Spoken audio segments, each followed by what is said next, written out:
Today, our hosts will be Miss Marsha Williams from our Plymouth office. She is our Director of Operations, and she will be hosting you on Facebook. So if you have any questions and you're on Facebook, chat to her, say hello, let us know who you are and what you want to ask our wonderful presenters today. I am, of course, Stacia Miller from our new Mount Clemens office here on Main Street, and I will be hosting in Zoom. So shoot me a hello, ask any questions, and I'll be sure to get them to our presenters. Speaking of our presenters today, we have the Masters of Disasters, Miss Tracy Danner-Bond, who is our wonderful partner out of Plymouth office, and Miss Melissa Francis, also out of our Plymouth office. So without further ado, I give it to the Masters of Disasters, our wonderful ladies.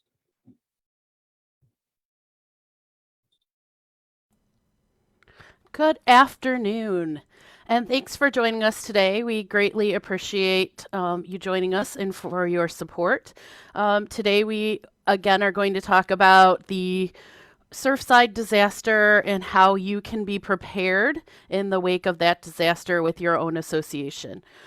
Just a little bit of background. The Community Associations Institute has 63 chapters worldwide, and it is an organization that's dedicated to building better communities. Currently, the president of the Michigan Community Associations Institute is our very own Edward Zelmansky. The Community Associations Institute has been very receptive and has been working with everyone regarding the Surfside project or disaster since it happened. CAI has been providing support to the community, support to the, support to the chapter of the CAI down there, and support in general to the condominium associations in Florida. The CAI response to the Surfside tragedy so that they can use it as a building block for CAI and for other associations is that they recently held a special meeting of their Government and Public Affairs Committee with experts composed of attorneys, builders, reserve specialists, and insurance specialists to discuss best practices, standards, and public policies that relate to the Surfside collapse. Out of that meeting, 3 working groups were convened to draft guidance and model language for the CAI's state legislative action committees to discuss with state legislators and so that they can formulate best practices.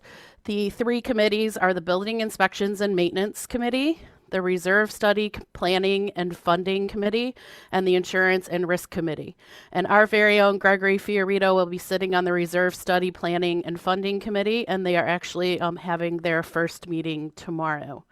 If you would like to be involved in the legislative process, or if you have any questions, you can always discuss those with the CAI Michigan Legislative Action Committee, and Greg Fiorito is the co-chair of that committee, and their website is at the bottom of the slide. So what are some of the potential disasters and some of the damages that are faced by Michigan community associations? So in Michigan, our disasters, generally we have tornadoes, wind and hailstorms, snow and ice storms, flooding, sinkholes, power outages, fires, and natural gas explosions. Generally, we don't need to worry about earthquakes and hurricanes, although there have been some small earthquakes in Michigan. They have not caused substantial damage that I can recall. Damages that can be caused by these types of disaster are roof damage, building exterior damage, window damage, foundation failure, landscaping damage, road damage, fire damage. A big one is there can be a loss of communication, so loss of telephones, loss of internet, and then a loss of entire or portions of buildings or units. In Michigan, this is especially prevalent in fires. So what should you do to examine your community's aging infrastructure. So a lot of condominium associations in Michigan are approaching the 40-year mark. So at this point, board of directors have a fiduciary duty to protect the community infrastructure. Things that should have been done years ago, started being done years ago, may not have been done. However, in the past, 20 years, 30 years, inspection has become more prevalent. So what the board should do to protect their infrastructure is, one, you should hire an engineer and other professionals to come to your site to inspect your buildings for signs of structural concerns that need to be addressed. You can also work with your local municipality to have the ordinance officers and the building departments come out to ensure that the ordinance requirements are met and to issue permits for any work that needs to be done. I just read an article yesterday that in response to the collapse at Champlain Towers South, the community of Surfside, Florida, has said if you have an association, if you have a building that needs work done, it's imperative that you get that work done and don't wait for any more permits. That was that municipality's response to this tragedy. But for now in Michigan, you need to get permits for any work that needs to be done. If, like in the Surfside example, your community is not providing you with the permits, I would talk to your attorney about how to get those permits quicker and what legal action you can take to get those permits. But a big thing that we need to do is we need to make sure that we're maintaining communication with association members and residents about the integrity of their infrastructure. So are their buildings safe? What maintenance needs to be done? What repairs need to be done? And what replacement needs to be done to keep those buildings safe? And additionally, we need to communicate what needs to be done with the budget to take care of the costs associated with this maintenance, repair, and replacement. So the big theme from today is that we all need to be prepared. So we are laying the foundation today for you to be able to take back to your association to make sure that you are prepared for any situation as much as possible. So in being prepared, the things that we need to look at in our preparedness pyramid are financial planning, emergency planning and preparation. Are our governing documents easily navigable? And again, communication is right at the top of this pyramid. So we will begin with level 1 of our pyramid, which is financial preparation. Oh, hello, folks. So on level 1, financial preparedness, we are going to be talking about reserve studies and funding these big projects. So we'll address what a reserve study is. Is it required? How often should we have a reserve study for your association? How much money should be in your reserve account? And how do we get that very important reserve study? And like I said, we'll also talk about the different types of project funding. Next slide. Thank you, Melissa. So what is a reserve study? A reserve study is a long-term capital planning tool that is used to identify the current status or future status of your reserve fund. So essentially, the reserve study is used to determine what are the common elements, how long do we expect them to be in their current state, when do we need to start maintaining them, when do we need to be repairing them, replacing them. And through professionals doing this reserve study, it will be able to provide a stable and equitable funding plan so that we can help the association prepare financially so that we can hopefully avoid additional assessments that are assessed to the co-owners. And as we know, most folks are not able to financially withstand large additional assessments. The report will also assist in giving that reserve contribution plan to the association. And it will assess the reasonable life expectancy of those common elements. Next slide. So the two parts of that reserve study is the financial analysis as well as the physical analysis. So that analysis, the physical analysis, will consist of an on-site inspection by a commercial inspector, again, identifying what all the common elements are for that association, what is the useful life, what repairs and maintenance will be needed for those common elements, and what are the estimated costs associated with the repairs. The financial portion is going to be the comparison of the funds that are currently available to the association in the reserve fund versus what will be needed in the future to cover those current and future repairs. Next slide.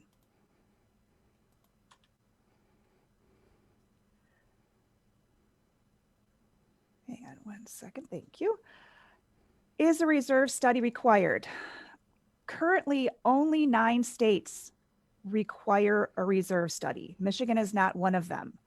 Reserve studies are very highly recommended just because it gives you that map of what do we have, what do we need to continue to maintain, how much is it going to cost in the future, what's that future life of each of those common elements. Interestingly, in Maryland, this year, 2 counties, just counties in Maryland, passed a law that requires all community associations, homeowners associations, condominium associations to have a reserve study done every 5 years, and they must fund those reserve funds according to that reserve study. They tried to make this statewide legislation in 2020 and 2021, but it did not pass. So if you are in Montgomery and Prince George's counties, you have to have that reserve study done every 5 years for your community, regardless of condo versus homeowners. The 2021 Foundation for CAI's Best Practices report is currently looking at whether they should recommend to all the states that we should have a mandatory reserve study done for all of our communities. The reserve study and reserves management practices are also being reviewed by that CAI Government and Public Affairs Committee. Next slide. How often should an association have a reserve study? Well, we know that Michigan doesn't have a requirement for a reserve study. In California, they require every 3 years, and the board should review that report annually. Again, there's nothing in Michigan that has that requirement. But those that do mandate, those 9 states that require a reserve study do require one every 3 to 5 years, just like California is doing every 3. Depending on what common elements you have in your community, that is generally going to be the gauge on how often you do your reserve study. Generally speaking, it's our recommendation that you consider doing one every 3 to 5 years. Obviously, the cost of all those different repair items for the common elements is going to change year by year. And these reserve studies are pricey. I know that they can be between $4,000 or $5,000, even more than that for each reserve study. So I don't believe it's necessary to get one done every year, but we definitely need to take a look at what common elements we have. If you've got pools, if you've got clubhouses, maybe that should factor into doing it every 3 years as opposed to every 5. Next slide. How much should be in the association's reserve account? Michigan does have a requirement that condominium associations have a reserve fund. Michigan is only one of 11 states that require that reserve fund. Then under the Michigan Administrative Code, those condominium associations have to maintain the reserve fund at 10% of the association's current annual budget. Often that is not enough to actually fund that reserve in preparation for those necessary repairs. There is no checks and balances. There's no one in the government that's looking to make sure that that reserve study or reserve account is funded. However, if your condo association is pursuing FHA certification, that association must provide documentation to HUD for review that shows that they are properly funding that reserve account with at least 10%. But there, like I said, there's no checks and balances. There's no requirement for homeowners associations or co-ops to have those reserve accounts. But we recommend that all community associations have those reserve accounts, because inevitably something is going to happen, and it's certainly much easier to swallow having a small increase in your monthly assessment for your condo association or your homeowners association to properly properly fund those reserve accounts versus, oh no, we just had a tornado hit our community. We have insurance coverage, but it's not going to cover everything. Now we need to hit everyone with an additional assessment of $2,000 due in 60 days. Most folks just do not have those long-term sights on saving money, and most are not able to afford large additional assessments. So funding it throughout the years is a much easier way for everyone involved to handle those different disasters, or even just routine repairs. Next slide. How do we get a reserve study?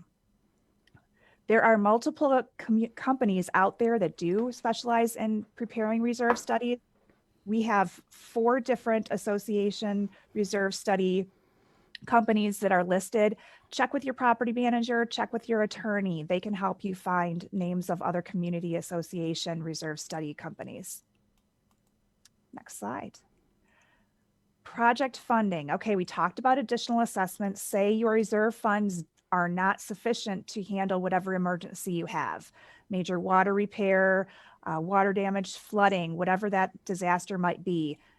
The reserve fund is not enough. What do we do? Well, if it is something to repair an existing common element, that's when you can have the board take a look at those additional assessments as a possibility of funding that lack of reserves. Special assessments only come into play when you are adding to the common element. So most associations will not have those special assessments come into play to handle a disaster. Loans and lines of credit are options. I know that we've got a lot of associations that aren't sure how much their road project is going to be, so they get a line of credit instead of a sum certain for that loan. And if you want to pursue a loan for your association through our firm, our attorney, Lee Schofield, is our specialist in helping associations get those loans. Special assessment districts are also a possibility with your local municipality, depending on what that project might be. Next slide. So level 2 of our preparedness pyramid is emergency planning and preparation. And the 3 smaller levels within that pyramid are risk management plans, an association emergency plan, and individual owner resident emergency plans. So I'm going to launch a poll, and the poll has 3 questions. And the questions in our poll are: does your association have a risk management plan? Does your association have an emergency plan? And do you have a personal emergency plan? So I'm going to launch the polling now. And then at the end of this segment, we will see what the results of the poll are.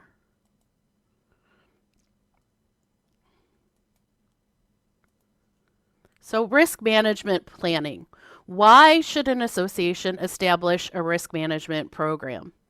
So establishing the risk management program will help you to minimize any adverse financial and related consequences of accidental loss to your association, and will help protect your homeowner or co-owner investments in their homes. Additionally, your risk management program and planning will help you to be able to determine with your insurance professionals what level of insurance is appropriate for your community. So in establishing a risk management plan, you need to review your association governing documents, state and federal laws, local ordinances and laws, federal and state department guidelines and orders, and all of your association service contracts. You need to make sure that those contracts either require your contractors to have insurance, and what the individual risk management provisions of those contracts are. So there are 5 steps in establishing a risk management program. You have to first and foremost identify where your association could be exposed to loss. What aspects of your property? What are liabilities? Do you have a pool? Do you have a clubhouse? Do you have a playground? What is your association's net income? And do you have any personnel or employees? Second, you need to evaluate the use of risk control and risk financing. So risk control is you taking steps to eliminate or minimize losses. So if you have a pool and you take the step to have a lifeguard, you are taking a risk control action. The second portion of that is risk financing. So that is purchasing insurance, making sure you have enough money to fund the deductible of your insurance, and then self-funding for small losses. So if you have a small water leak and it's under the deductible, you have enough money in your reserve funds or in the association funds to cover that loss, and you don't need to go to the insurance company and attempt to file a claim. 3, the interrelationship of risk control and risk financing. So you have to recognize that they intersect, and then you have to go forward with the understanding that you need to evaluate them together. So with the lifeguard step, if you hire a lifeguard for risk control, how much is this going to help you minimize losses in risk financing? Are you going to get a deduction on your insurance if you have a lifeguard versus not having a lifeguard and having signage? 4, you need to make sure that you consult with your property manager, your attorney, your CPA, and your insurance agent about the best plans to implement your risk control and risk financing, and then make sure that those plans are progressing and working. And that's part of step 5, which is monitor and improve. So periodically, you should sit down maybe once every year, year and a half, and evaluate your risk management program with your insurance carrier, with your CPA, with your attorney, and with your property manager to make sure that the steps that you've put in place, A, are being followed, and B, that they're working. If you are interested more in creating a risk management plan, any of the attorneys in our office can help you. We do have a program called Ramp Up, which will help the association to set up a risk management plan. So the second step in our level 2 of our pyramid is that we need an emergency action plan for the association. This is very evident in the Surfside disaster, where people don't know where people are, where people in their units, who lives in which unit, who are they looking for.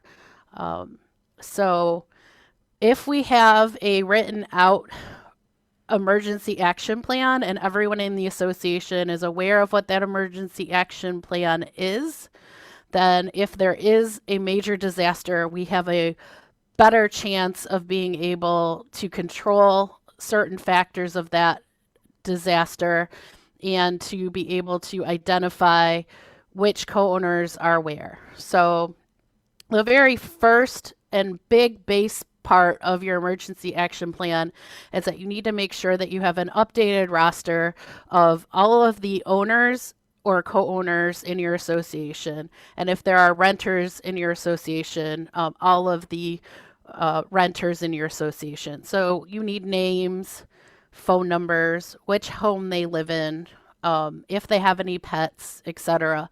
This will then, in the event that there is a disaster, allow you to use the contact information that you have to determine that people are out of the building, people are out of the state, and then you are not wasting time looking for people that are not even in the vicinity when there are people that you should be spending time looking for because they were in the building when a disaster occurred. You need to have a map of established gathering areas for each building in case of an emergency, if applicable. So if you have multiple buildings, If you create a disaster plan, I would create a gathering area. So in case of a fire, meet at the south parking lot. Maybe establish a building captain and a backup building captain for each building who has the names of the people living there. So if there is an emergency, they can grab that clipboard that they have and they can go outside and make sure that they're checking people's names off. This is also helpful to police, fire, and other rescue organizations. Again, we need a list of co-owners or residents, and this list should include anyone needing assistance to exit the building, anybody who needs electricity for running medical equipment, etc., in case of an emergency situation. So if there's a power outage, you know that Mr. Smith in Unit 202 is on oxygen that runs by electricity and that you may need to find help for him so that he can run his oxygen. If you have a list of units with modifications to their floor plan or equipment that can impact emergency action and mitigation, that's helpful, because then the police or fire department or the paramedics can see the unit layout and know how to enter and exit safely if there is time to think about that. You should always have a copy of all of your co-owners' homeowners insurance policy declaration pages and the pages for renters insurance if applicable. PDF copies of your governing documents, because you may not have been able to grab a paper copy leaving your home and you may have to be dealing with this outside of your home like the board members in Surfside.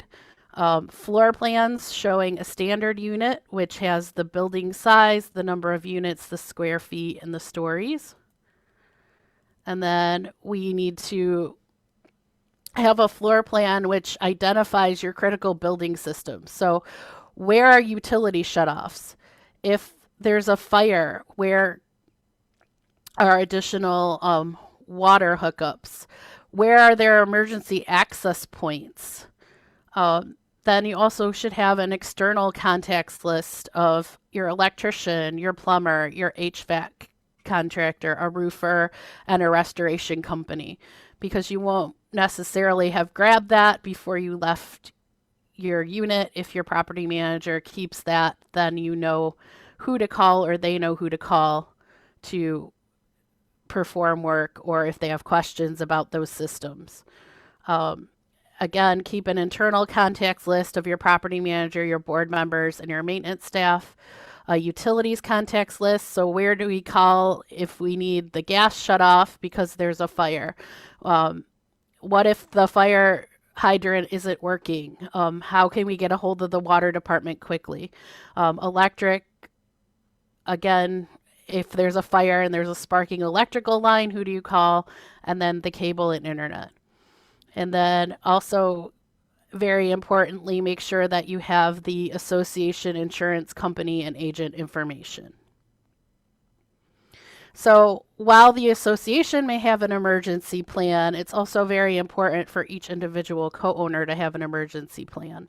If people don't know where to go during an emergency, or children are confused because their parents haven't given them phone numbers or their address, that doesn't help in the event of an emergency. So the U.S. military has put out a website to help military members to come up with a home emergency plan.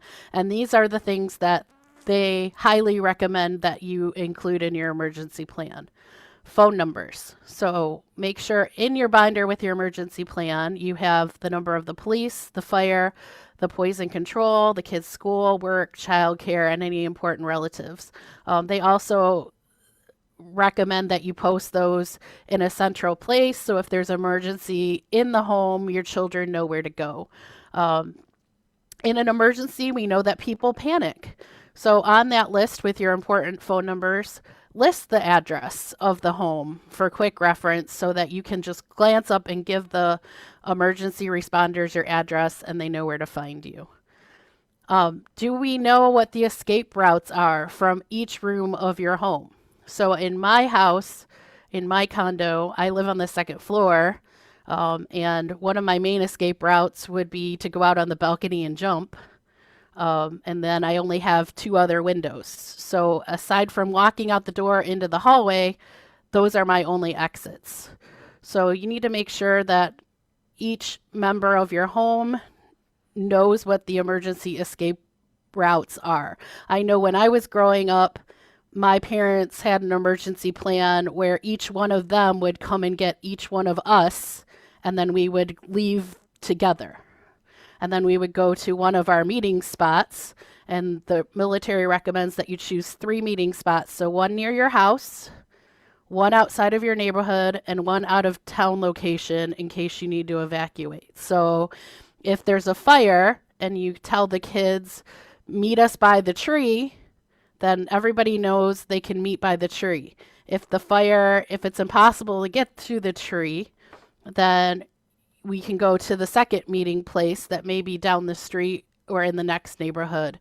But as long as we all know where the meeting places are, we should be good. People sometimes forget about making a plan for your pets. Make sure you have a plan for the pets. Make sure that you have enough carriers, plenty of food and water on hand for your pets. If you can get your pets out safely, you're the number one priority to get all the humans out. If you can get the pets out safely, then grab the pets. If not, make sure that you have listed your pets on your emergency plan, and they actually have stickers you can put on doors and windows to indicate how many pets and what kind of pets that you have. And additionally, the ASPCA, if you go on their website, you can get a pet pack for emergencies. So you can look at that. And then you want to make sure that all of your important documents are in a plastic bag that's fireproof and waterproof inside a safe, or in an evacuation box. So if you need to evacuate, you can safely grab it. You can grab those in an emergency. So some of those are driver's licenses, passports, social security numbers and cards, birth certificates, vaccination and medical records for people and for pets. And then they also suggest that you pack a go bag. You can actually pack a go bag and leave it in each one of your cars. You can have one by the door or in a central location where one of your evacuation routes is. And some of the things that they recommend you keep in your go bag, they say that you need 3 days of water for all family members and pets. It is recommended that for each day you have 1 gallon of water for each person in your family. You need non-perishable food options, enough pet food, sleeping bags, blankets, first aid supplies, and then other emergency supplies such as a can opener, a battery-operated radio, a flashlight with extra batteries, and then any basic tools that you have like pliers or a hammer, personal care items, and of course money. So it's recommended that you keep cash inside your go bag, and then some personal checks, so that if you do have to evacuate and you didn't grab your wallet, you have some money on hand. So let me take a look at this poll and see where we're at. So in the poll, 100%, the answer is no to every single question. So out of the people who answered the poll, no associations have an emergency plan, no associations have a risk management plan, and no one has a personal emergency plan. So again, if you need help formulating an association emergency plan or an association risk management plan, give our office a call and we will be happy to help you to do that along with your other association professionals. So now we're going to move on to level 3, which is our governing documents. With level 3 and your governing documents, we want to make sure that we address emergency situations and address insurance coverage. Next slide, please. Amending your documents can be a very, very lengthy process. It can take 6 months to 2-3 years, depending on how long it takes your board to review documents, the attorney to draft the documents, the co-owners to review them. Very lengthy process. You should not plan to amend your documents to simply address emergency situations. We can address those emergency situations through rules and regulations. However, if you are working on an amendment project, you could add different provisions that help deal with emergency situations. Some of those examples are making sure that your board of directors has the power to enter into loans on behalf of the association to deal with emergencies, subject to approval by the owners. So association for a condo, those co-owners will have to approve an association loan, and the same as well for a homeowners association if your documents provide for that. Temporary suspension of quorum requirements for an association meeting when you're in the middle of a disaster is something that you can add to your documents. So temporarily saying quorum is not going to be required for an annual meeting to get these items of business done, or a special meeting to address these specific items. Next slide, please. Creating rules and regulations to deal with emergency situations is a more flexible, easier way to handle it in the moment. And dealing with the pandemic has definitely brought this to the forefront of creating rules and regulations. So the board of directors, through your documents, has the power to create rules and regulations. That way they can respond quickly to disaster situations without needing a vote to change those rules and regulations or create new ones. And that's the vote of the owners. There's no vote of the owners required for the board to create these rules and regulations. They must be reasonable, not arbitrary or capricious. So what are we talking about? Well, for instance, dealing with the pandemic, using the common areas. In the middle of a pandemic, how are we going to use the common areas? Are we going to make hallways be one way, building entrances be exit and entry only? How are we going to deal with the laundry rooms? Maybe the first floor folks can use the laundry room between these days and times. How are we going to deal with elevators? Are we going to restrict the number of people per elevator during our pandemic? Mailbox clusters, one person at a time. I think everyone has done a really great job dealing with the pandemic and keeping that social distance. And even though things have been loosened significantly here in Michigan, I notice that people are still keeping their distance. People aren't shaking their hands, and people are, giving people wide berths going through hallways. And I think that's a good thing because we're still dealing with the effects of COVID. Other options for rules and regulations are using those common amenities, pools, clubhouses, fitness rooms. We've done other presentations in our BEAT program on how to reopen your community after COVID. So you can take a look at those presentations that we have on our YouTube channel. Alternative parking spaces, if portions of the roads in the community are going to be replaced or repaired. How are we going to deal with direction of the roadway if a portion of it is closed, or if there's a sinkhole that we now need to deal with getting folks around within the community? So have those alternate parking areas, alternate ways of getting around the community established in advance. Instead of being reactive, be proactive. And following Melissa's presentation about the emergency plans, establish those gathering areas in each building when you have that emergency. So the rules and regulations can reference that emergency plan. You had to make sure that those community members have those plans. Next slide. Insurance coverage. Now is a good time to take a look at the association's insurance coverage. Also take a look at your homeowner's insurance coverage for each of the owners. Just to circle back to amending your documents, one thing that the board of directors should consider is mandating that all owners and their renters have homeowners and or renters insurance, so that if there is a disaster, those folks have insurance to cover what they are responsible for repairing, replacing, or maintaining. For the association, does your agent your insurance agent have the current version of your documents. Have you amended your documents in recent years? And does the insurance agent have those documents? Have you made any changes to what is required in your documents for the levels of insurance? So you want to make sure that what your insurance agent is providing in that insurance policy follows what is required in your master deed bylaws, your covenants declaration. Do you have adequate insurance coverage for your community pursuant to those documents? So those things have to match, and make sure that you have enough coverage. That's something that your insurance agent can help you with.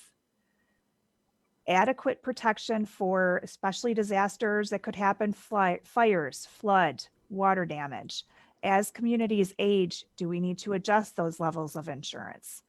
Do we need to take a look at the deductible amounts? Do we want to adjust that and maybe go toward self-insuring for some of the smaller disasters, for small water leaks?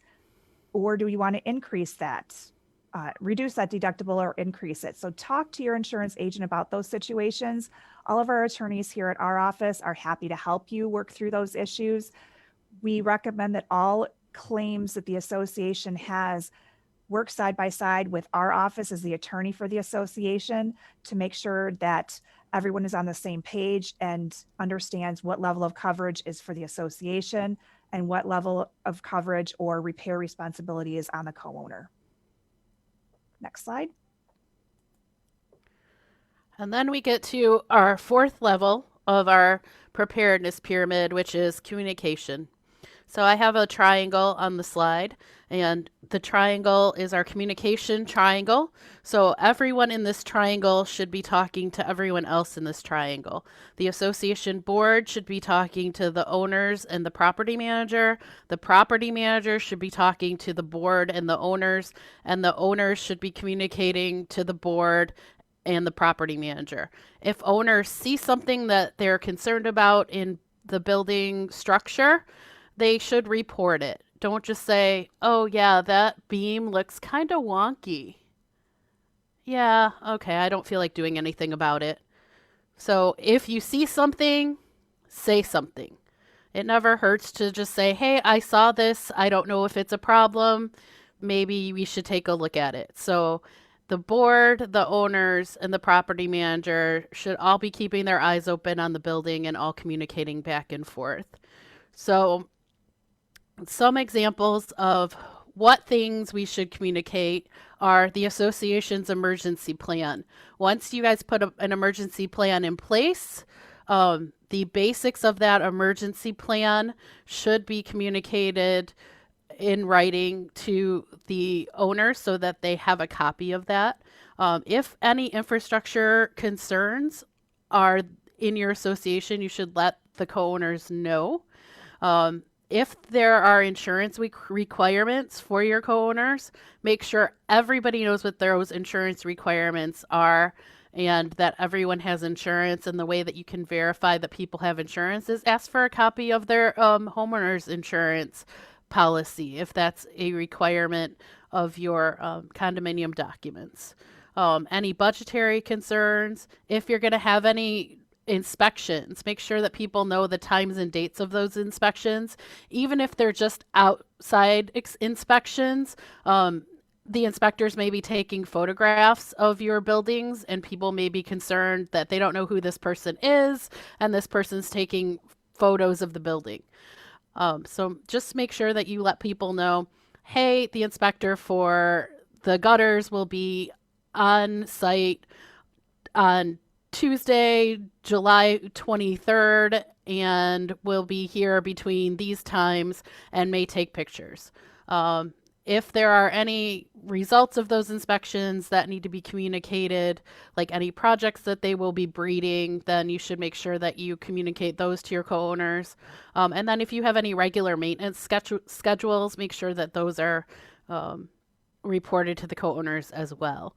And then some of our forms of communications, in this day and age, there are many, many, many types of communication, and we cannot rely on each individual person to use every type of communication out there, but we don't know all the time what communications people use. If you have an elderly community, some people may not use email or the web or social media, and you may have to send them a letter or put a letter under their door or tack something to a bulletin board.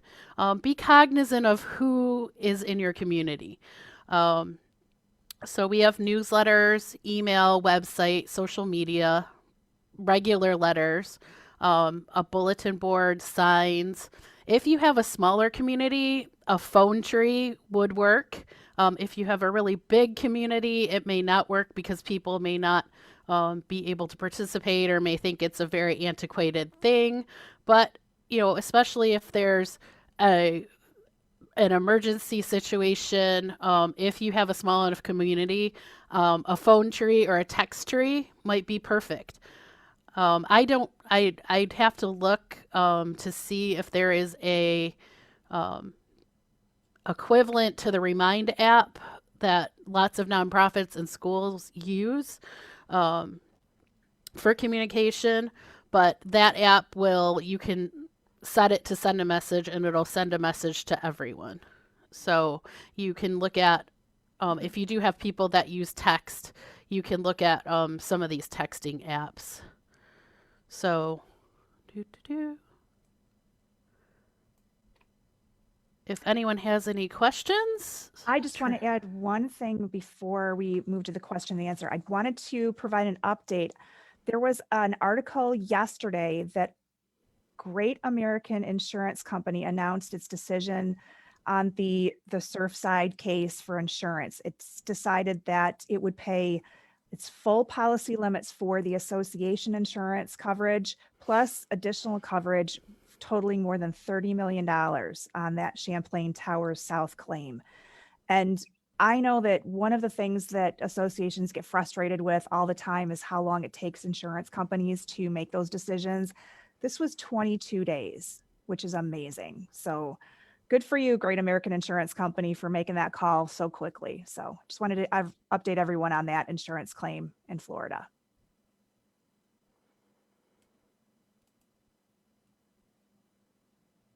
So if we have any questions, Stacia, let me know.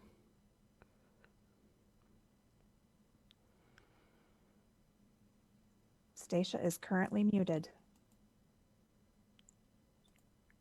There are no questions on here or apparently on Facebook, either one. Great job, ladies. Okay. All right. All right. And then we do have some resources for you. So again, a really good resource is the Community Associations Institute, and their website is www.caionline.org. And then you can either get to the Michigan Legislative Action Committee through the caionline.org website or by using the link that I have on this slide. Military One Source, I found it to be a very good source for individual family emergency planning.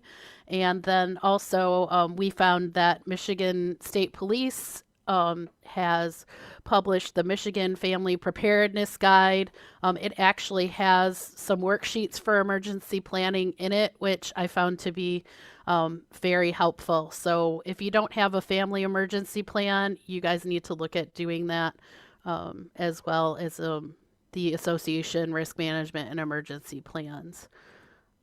And then if you would like a copy of the presentation, you can email myself or you can email Stacia. You can also pop your email into chat, and either Stacia or I will make sure that you get a copy of the presentation emailed to you. And if you have any questions for Tracy or I, you can either reach us by email, or both of us can be reached in the Plymouth office at 734-459-0062. You can follow us on social media. So we are on Facebook, Instagram, Twitter, and YouTube. And our YouTube channel has all of our presentations for the last year on it. And if you would like handouts for any of those presentations, you can feel free to email me and I will get those to you. So again, we thank you for joining us today on your lunch hour and taking time to go over the emergency preparedness and financial preparedness plans that will help your association in the event of an emergency. And we invite you to join us next month on August 18th, 2021 at noon, either on Facebook or on Zoom. And Gregory Fiorito will continue the discussion of the Surfside, Florida disaster's impact on community associations. And he should have some updates on the CAI Legislative Action Committee front, and also on those 3 committees that were started by CAI in response to this tragedy. So thank you very much and have a wonderful afternoon. Thank you.